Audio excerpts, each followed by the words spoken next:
The 6th of October, 1981.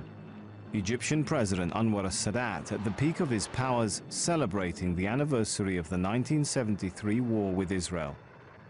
With all eyes turned towards the military parade, suddenly shots were heard.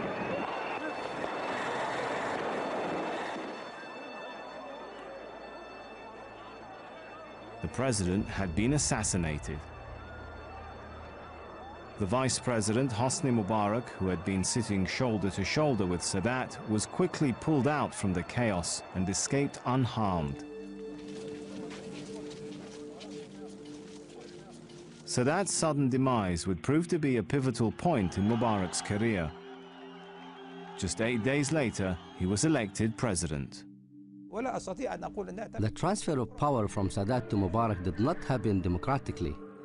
It happened in a bureaucratic way. It was an inheritance of power. Having ruled Egypt for 27 years, President Mubarak is now 80 years old. During his long life, he has been a witness to momentous events, both politically and socially. Yet for many of his compatriots, things have stayed the same, and Egypt remains a nation in waiting.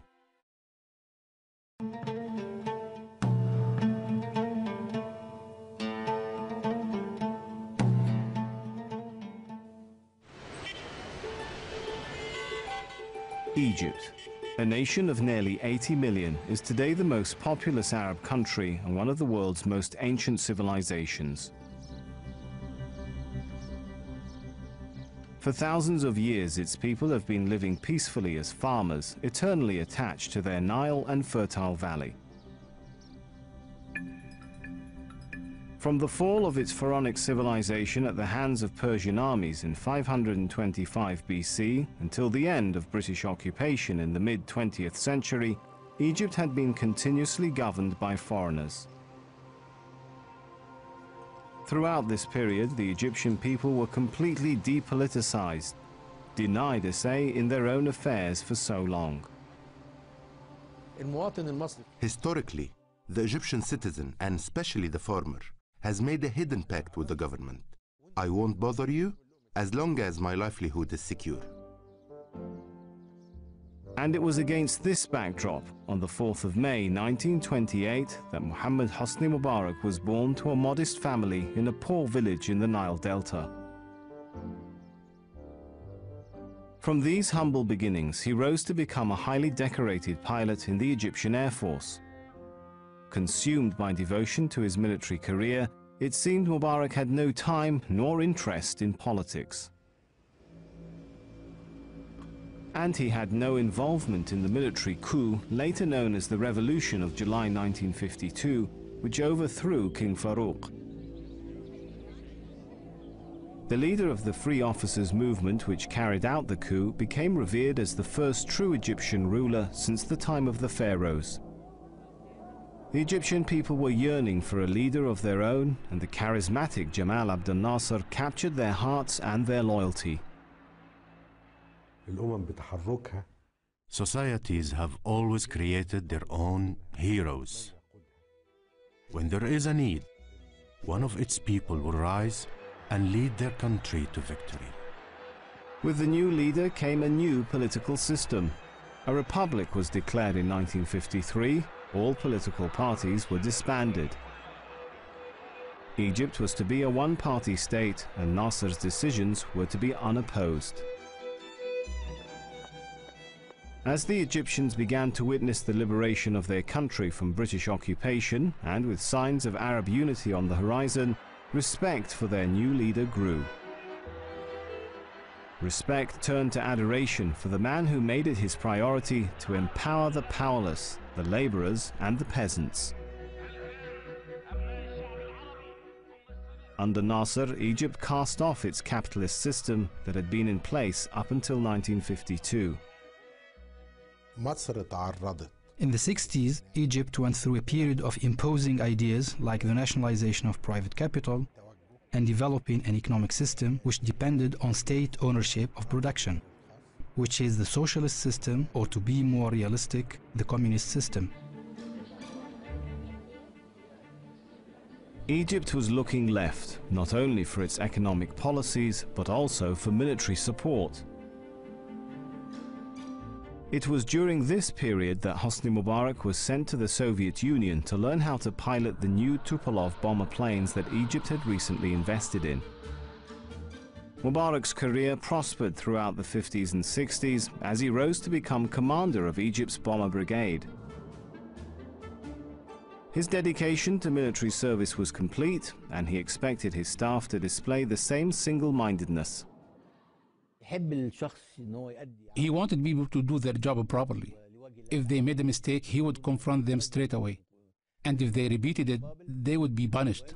He's a patient man, but also decisive and doesn't let emotion get in the way. President Mubarak did not have any kind of political or cultural background. He even hated reading newspapers, and it's well known that he despised seeing his officers read. The 60s were an optimistic period in Egypt, but Nasser's regime was about to face a major blow, one that would obliterate Mubarak's bomber brigade. On the morning of the 5th of June 1967, in the southern city of Luxor, Mubarak witnessed a devastating Israeli aerial attack. An attack which was to destroy his bombers on the ground. It was only the beginning of what was to be Egypt's biggest military defeat in modern history, the Six-Day War. After the war, focus was immediately directed towards rebuilding the Egyptian armed forces. Egypt had suffered enormous losses of men, equipment and land, including the entire Sinai Peninsula. The Egyptian armed forces set about changing the whole chain of command which bore responsibility for the defeat. Their replacements were to be drawn from among the most loyal and professional. Egypt's worst defeat was about to turn into one of the biggest opportunities in Mubarak's career. We were ordered to increase the number of pilots, and President Mubarak was chosen to lead the Air Force Academy, because he was known to be exceptionally dedicated and loyal to his work. In March 1969, and on a sudden visit to the Air Force Academy, President Jamal Abdel Nasser shook Hosni Mubarak's hand and asked, "What are you doing here?" Mubarak was to realize that this question, which had filled him with fear, held a clue to a forthcoming promotion. Within a few months, he was appointed Chief of Staff of the Egyptian Air Force. Mubarak's main task was to rebuild his units, completely destroyed in 1967, and to lead them back into the fighting arena. This period in which skirmishes with Israel were escalating was later known as the War of Attrition. Egypt would not accept defeat, and it was crucial that its strongest troops were ready. But suddenly on the 28th of September 1970, and after 18 years in power, President Nasser died of a heart attack. His loss shocked the millions who had adored him. In what would become a familiar pattern, power was transferred smoothly from president to vice president without the involvement of the majority of the Egyptian people. It was now down to Anwar al-Sadat to prepare for the next round of hostilities with Israel. Under Sadat in 1972, Mubarak was again promoted, this time to the position of Commander of the Air Force. He was to become one of the key players in the planning of the coming war. This was a chance for his talents to shine.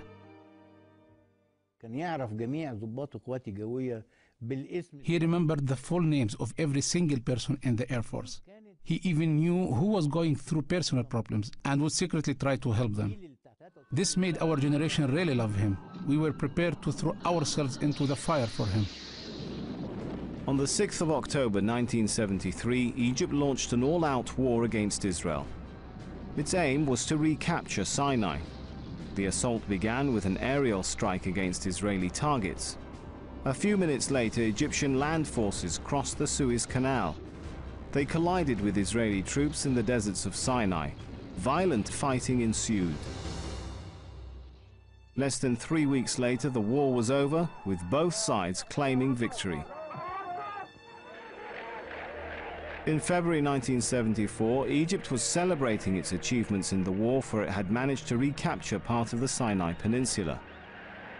The commanders of the armed forces were all promoted, including Mubarak, now Lieutenant General. An image would later be used during Mubarak's presidency to give the impression that the Egyptian Air Force and its brilliant commander were the sole architects of the 1973 success. With military goals achieved, President Sadat turned his attention to domestic affairs, liberalizing the hitherto strictly controlled economy. Suddenly, everything seemed to turn upside down. Sadat took a very different line, which was known as the open door policy. And with the opening up of the economy, inflation took place. This was coupled with a big wave of migration to the Gulf. And there were more changes on the way. In April 1975, Sadat made an unexpected choice. He appointed the commander of the Air Force, Lieutenant General Hosni Mubarak, vice president, surprising everyone, including Mubarak. Up until this point, Mubarak's ambition was to become the head of Egypt Air, or at most, Egypt's ambassador to London. Sadat saw Mubarak as the ideal option for two reasons. First, because Mubarak was the least likely to argue with him over policy. And second, because of his lack of interest in competing for power. For sure. Ironically, it was Hosni Mubarak, the man who had seemed the unlikeliest successor, who would later become president. And while Mubarak was content to remain in the background, Sadat was to propel himself into the spotlight in a move which was to provoke outrage throughout Egypt and across the Arab world. In November 1977, the presidential plane landed in Tel Aviv, and Sadat embarked on historic negotiations with the sworn enemy of the Arab world, Israel. 2 years later, a peace treaty brokered by the United States resulted in Egypt being ostracized by its Arab neighbors. In Egypt itself, the peace deal caused an upsurge in opposition. Sadat responded with a sweeping crackdown on all opponents of the treaty, including its most violent antagonists, the Islamists. A step which would ultimately cost him his life. In the days following Sadat's assassination, a presidential referendum was hastily arranged. And there was only one candidate, Mubarak. For the Egyptian people, it seemed that history was repeating itself.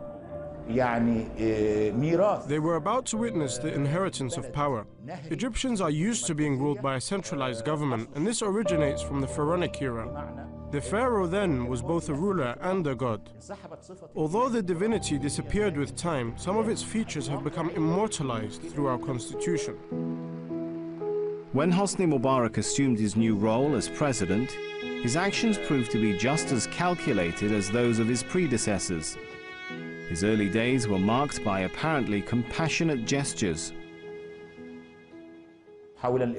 He started by setting free the political detainees from Sadat's era in an attempt to create some sort of political stability through an act of forgiveness.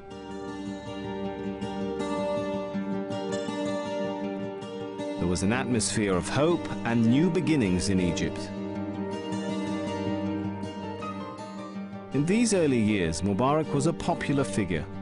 Egyptians were attracted to the simplicity of their down-to-earth president, who attended football matches and spoke in common language that even the average man on the street could understand.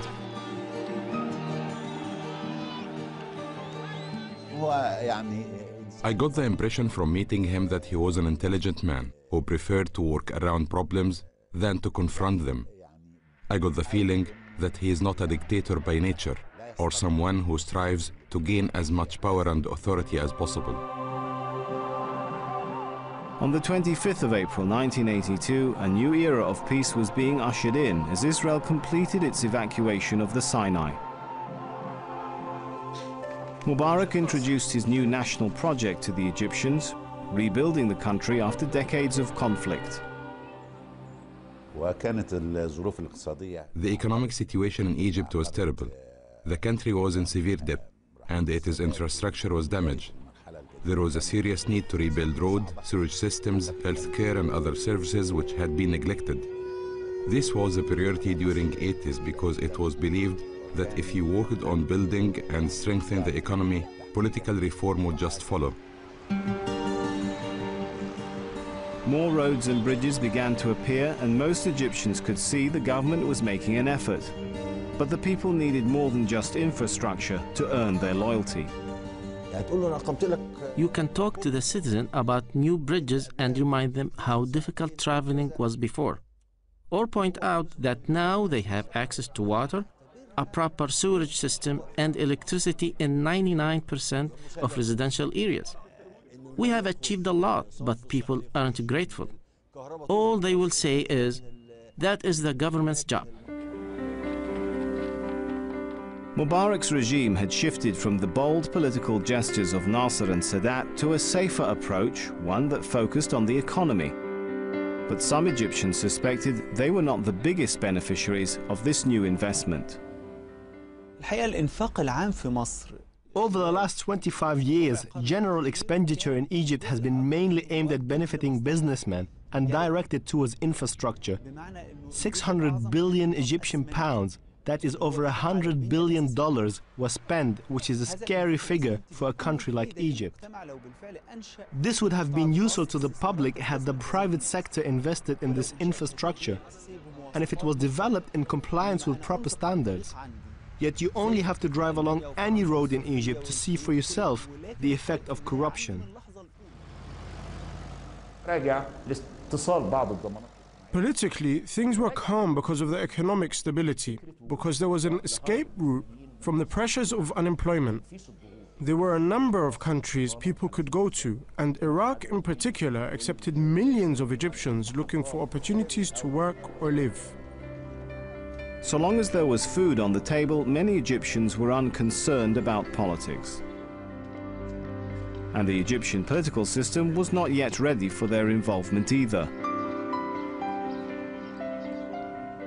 President Sadat had abolished the single-party system in 1976, but the change was a cosmetic one, and to all intents and purposes, Egypt remained a one-party state. Sadat was an autocratic democracy, and the Egyptian political experience was one of a society only familiar with the governing power of a single group. And this mentality of the one-party rule continued until now, during President Mubarak's rule. This course of thought was planted in the minds of many politicians.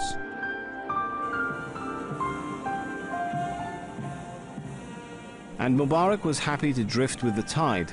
At the start of his presidency in 1981, he had declared that he would only serve 2 6-year terms. But when he was easily re-elected in 1987 and again in 1993, it appeared that a pattern was emerging. With the field free of powerful candidates who could threaten his position, and with no vice president appointed, Mubarak seemed set to stay.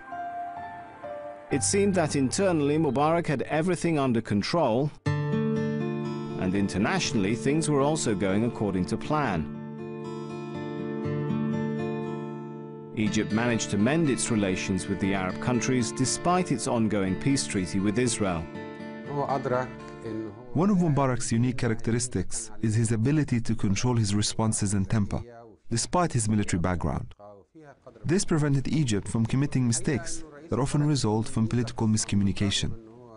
In general, he was very wise when dealing with international politics. Further afield, Mubarak was also well regarded by the leaders of the United States, Europe, and even Israel. He was respected for his composure and modesty. President Mubarak realized that he was only one of many players and thereby had to deal his cards cleverly, with a relative level of sensitivity, accuracy, and intellect. By now, Mubarak was very much the international statesman, but within Egypt, the ghosts of the past were returning to haunt him. During the early 90s, Egypt witnessed a string of attacks against tourists and a number of assassination attempts on members of the regime at the hands of Islamist groups. Mubarak was on their list. Inside Egypt, he ensured he had a high level of protection, but on the 26th of June 1995 in the Ethiopian capital Addis Ababa, an assassination attempt was carried out against the president. Mubarak escaped thanks to his armored car and the actions of his bodyguards. It was a close call which gained him sympathy and renewed popularity from his people, but it also raised a new question. What would happen if? We don't have a democratic system or a vice president. Therefore, of course, there was danger and questions started to be asked. What would happen in the event of a power vacuum in Egypt? This question is being asked by many people in Egypt, but no one can accurately give the answer. During the 80s and 90s, the Egyptian regime continually deflected questions on political reform.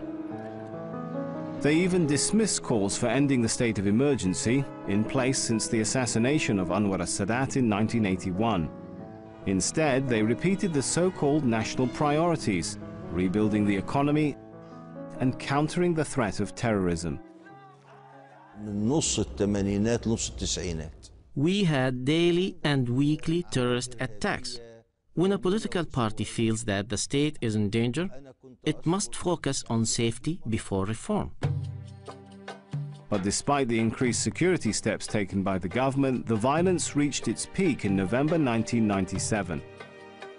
In the ancient city of Luxor, a massacre took the lives of 58 tourists. The Egyptian tourist industry was devastated. And by the end of the century, the economy was facing a new problem.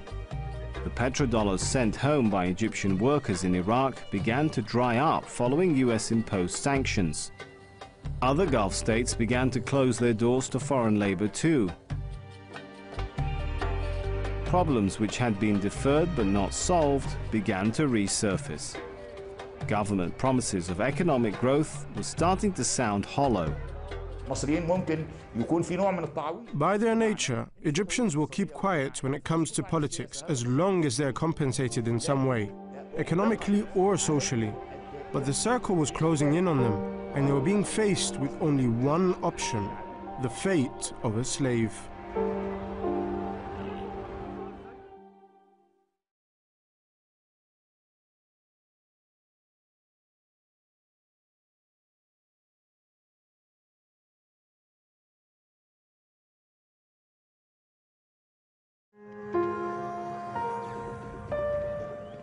By 1999, a time for new beginnings was approaching.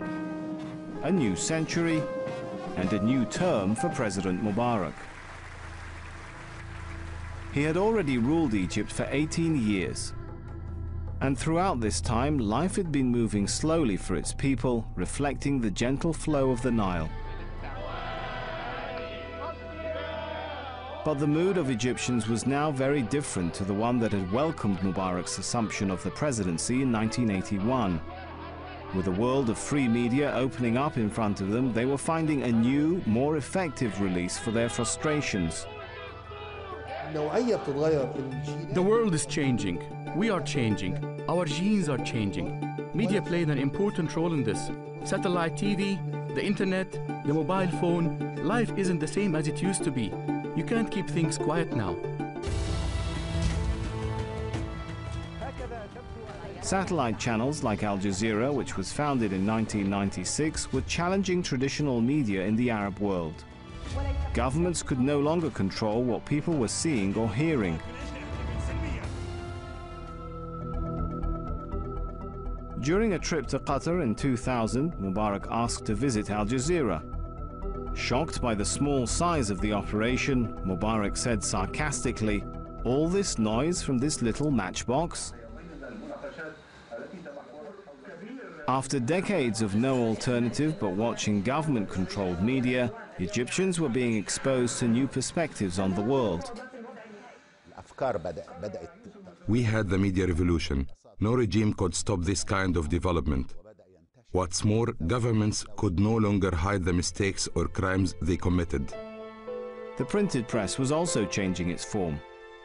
An increasing number of newspapers were published by a younger generation hungry for change and openly rejecting the old political status quo.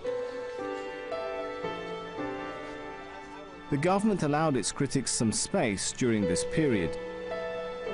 Yet whenever objections were raised regarding freedom of speech, the authorities stressed that Egypt's record compared favorably to neighboring Arab countries. But some had higher aspirations. Why compare Egypt to Syria? Why not compare it to Sweden? Or is Egypt not worthy? Or Greece? Or is Egypt not worthy?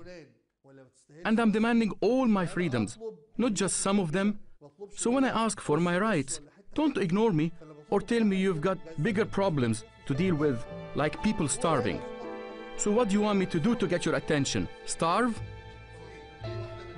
Journalists kept pushing the boundaries to such an extent that criticizing the president became routine, even though under the emergency laws, such criticism could result in imprisonment. Undeterred by this prospect, Abdul Halim Qandil published a collection of his most controversial articles in a book entitled Against the President. Criticizing the president is forbidden. The president is in charge of everything. He's the head of the military, judiciary, and the police. He hires everyone from the prime minister to the lowest government official, and he has the right to have them fired. The president is everything in Egypt. He can dissolve parliament and issue rules backed by law. To be fair, if all these powers are in the hands of the president, then we must be able to criticize him. Literary figures joined journalists in their increasing outspokenness. Ala al-Aswani, both a dentist and a novelist, had become disillusioned with life in Mubarak's Egypt and was planning to emigrate. But first, as a farewell to his homeland, he wrote a novel focusing on a Cairo apartment block called the Yaqubian Building. Through its fictional inhabitants, al-Aswani produced a scathing critique of his country.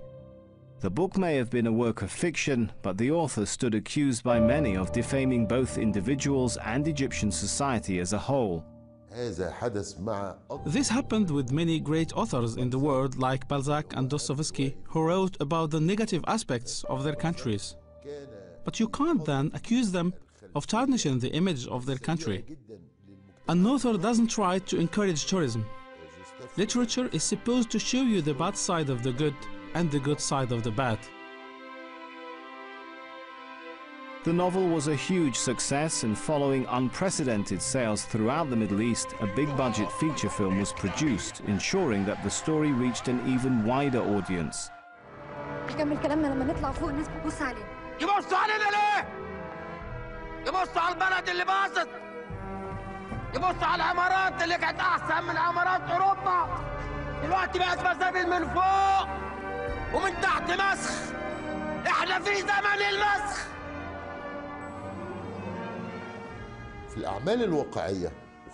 Literature is about trying to make the reader believe that the story really happened.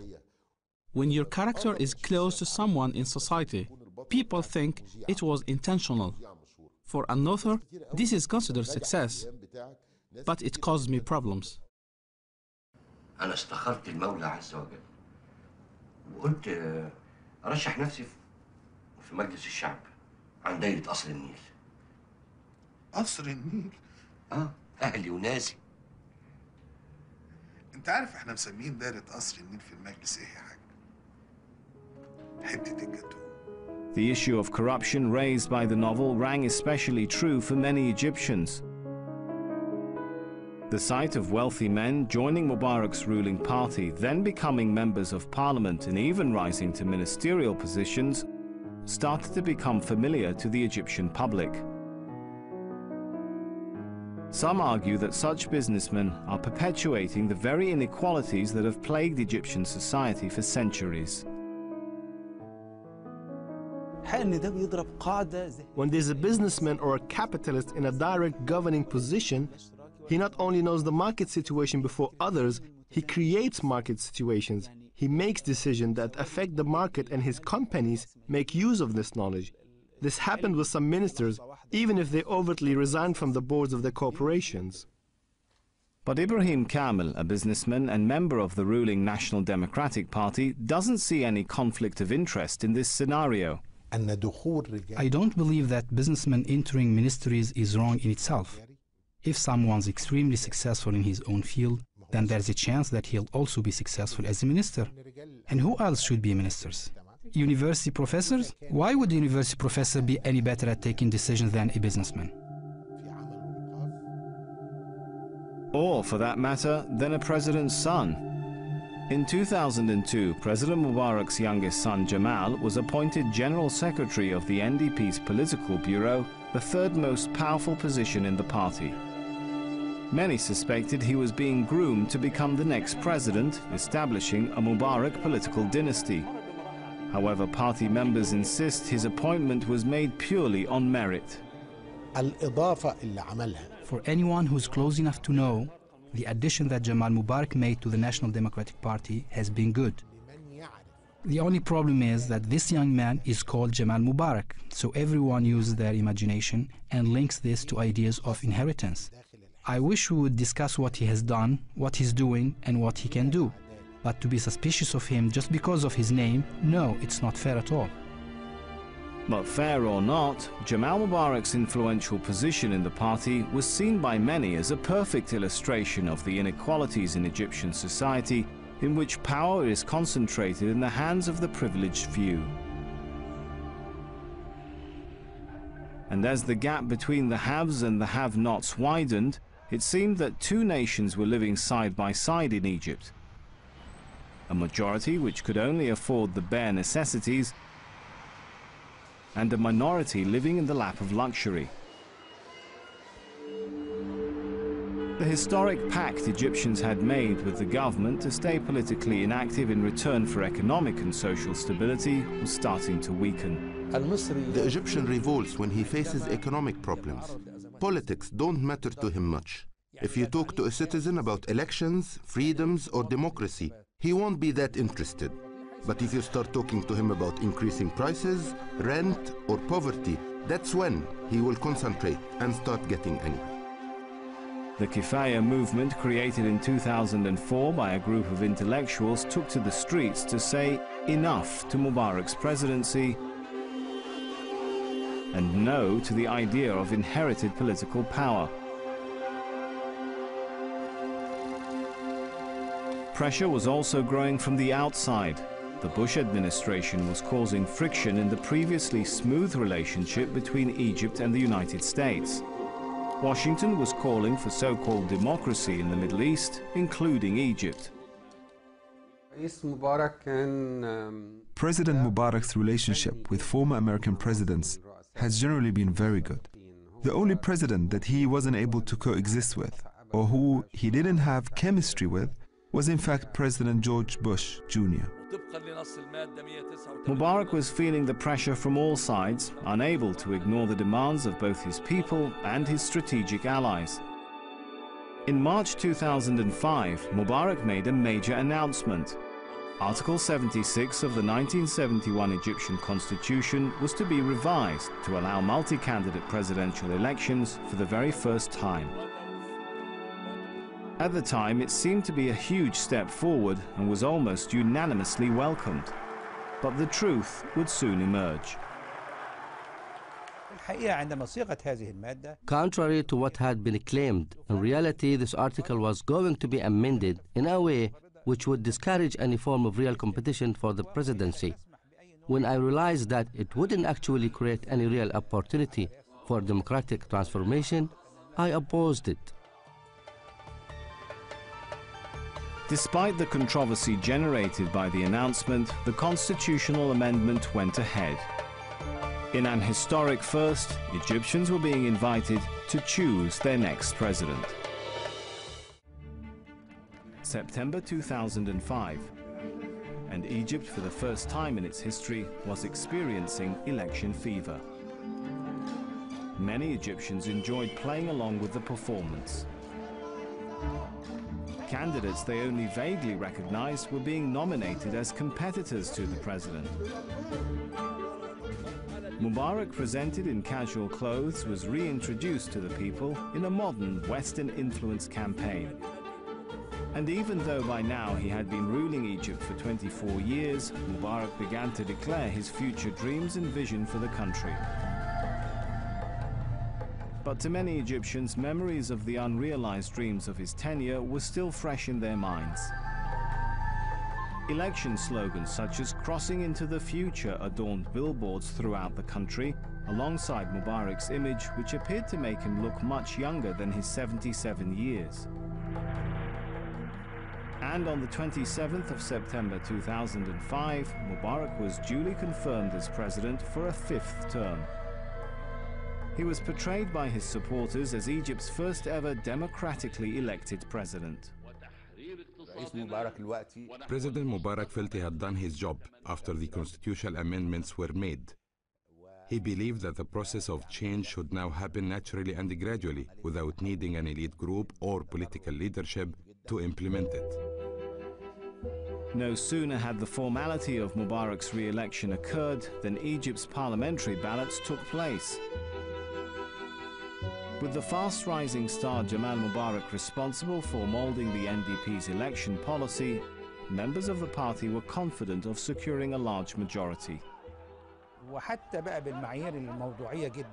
Even with the interference, the vote rigging and all the illegal tactics that were resorted to, the National Democratic Party only gained around 23% of the votes, meaning that had the voters been left to their own devices, the party would have done much worse. I can say from a truly objective perspective that the NDP is not at all popular.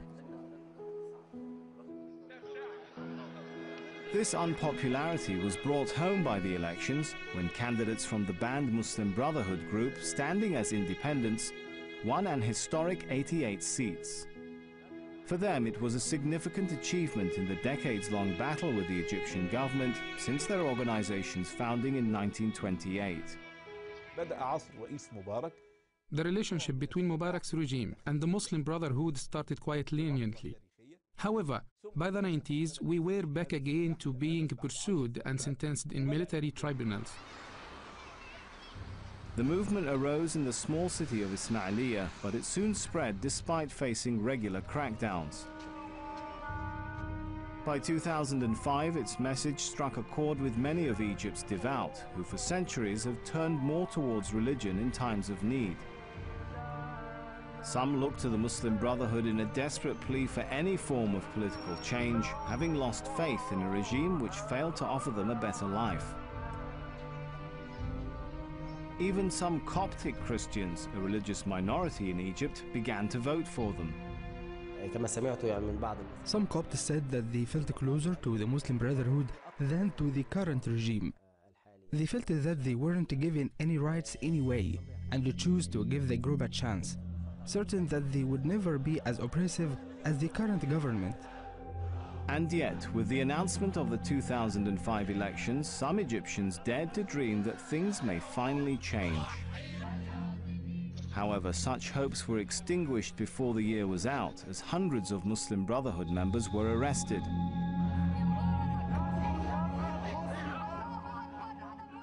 Meanwhile, Ayman Noor, who had come a distant second to Mubarak in the presidential elections after securing 500,000 votes, also languished in jail after being accused of fraud. This is the problem with the government in Egypt. They think that if they put a silencer on the murder weapon, then they are not murderers, as long as people do not hear any noise. And they use any legal charge or court case as the silencer.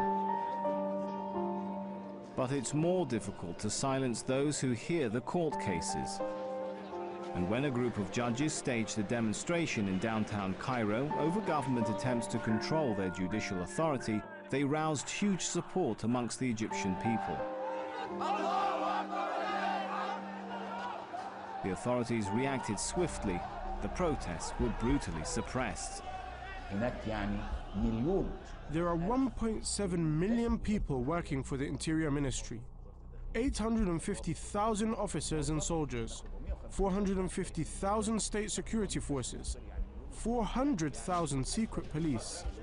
So there's a policeman for every 37 citizens. This is a president who's relying on an internal army in addition to the army itself. This isn't a gentle power, it's an aggressive one.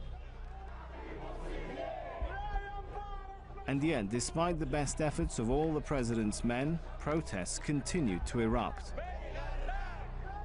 By late 2006, another group was taking the lead as laborers held demonstrations against falling standards of living. People are no longer able to make do, even though they used to manage, somehow. But the uprising by groups like the laborers, who aren't known to protest and who are normally very scared of the police, showed that something has happened which has made them overcome their fear. In December 2006, one of the largest demonstrations took place in Mahalla, north of Cairo.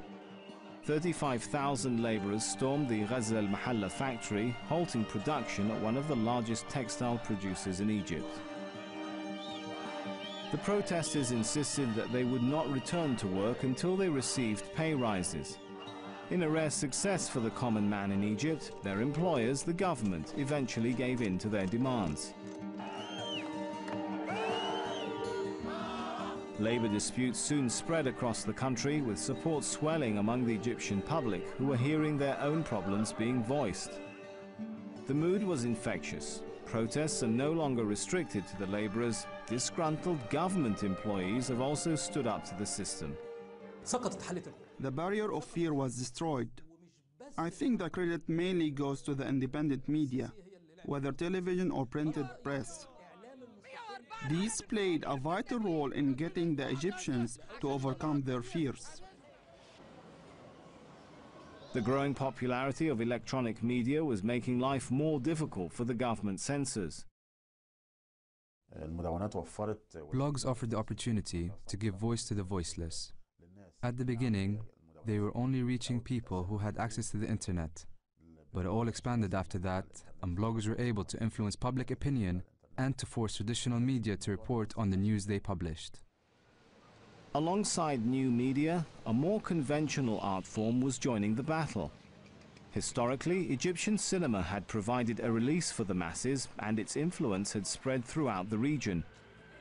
But in 2007, the tone changed when director Khaled Youssef released two major films, Until Things Get Better and It's Chaos. The first revealed the harsh reality of life in Cairo's shanty towns.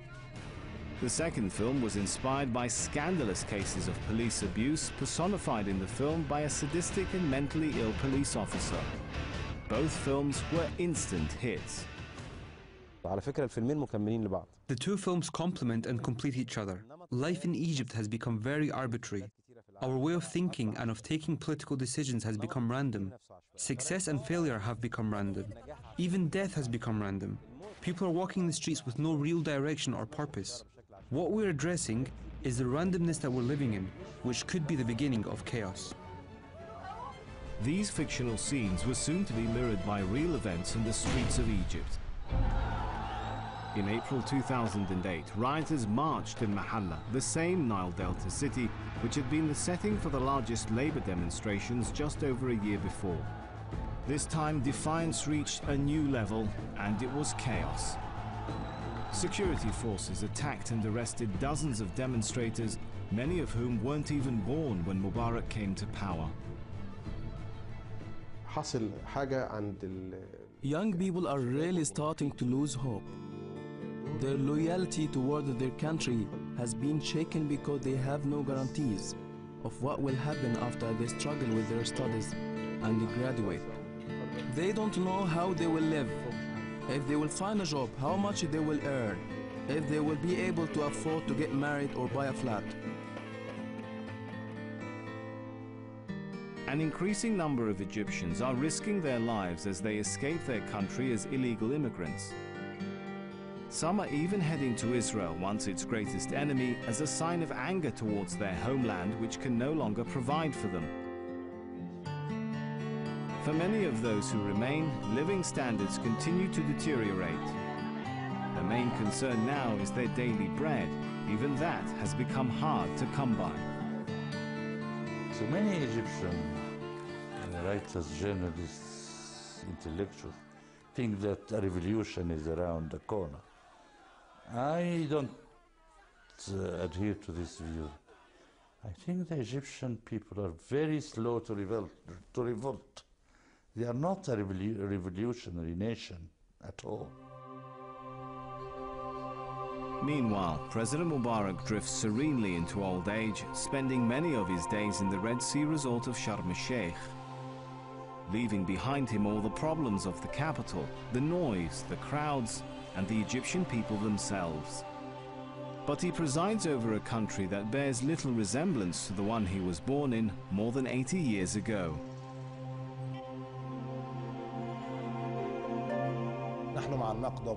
We encourage criticism in this society as we strive for democracy. I personally raised with President Mubarak the issue of the red line some journalists have crossed, and he assured me that reform will come with experience and that none of them would be imprisoned while he is in rule. The reality turned out to be rather different. Prison sentences were recently handed out to 4 editors of independent newspapers for speculating on the health of the president. His well-being has become a topic of interest amongst the Egyptian public ever since they watched their president faint during a session of parliament in November 2003. Yet even at 83 years old, Mubarak is still being portrayed by government media as forever young, forever healthy, seemingly immune to the forces of nature. The president's health has become a matter of deep importance for the stability of the state. What's really sad is that Egypt is so weak that the illness of its president can shake its economy. So how can this media machine of theirs be talking to us about stability and continuity, constitutional organizations and legal systems? Can it all disappear just like that, in a cloud of smoke? I truly believe that the worst thing which came out of this is the government admitting that if the president disappears or falls ill, then the state will collapse. The truth is, nobody is sure what will happen to Egypt once Mubarak is gone. The question is increasingly being asked, but the answers are few and far between. And as they have done throughout the ages, Egyptians are just waiting.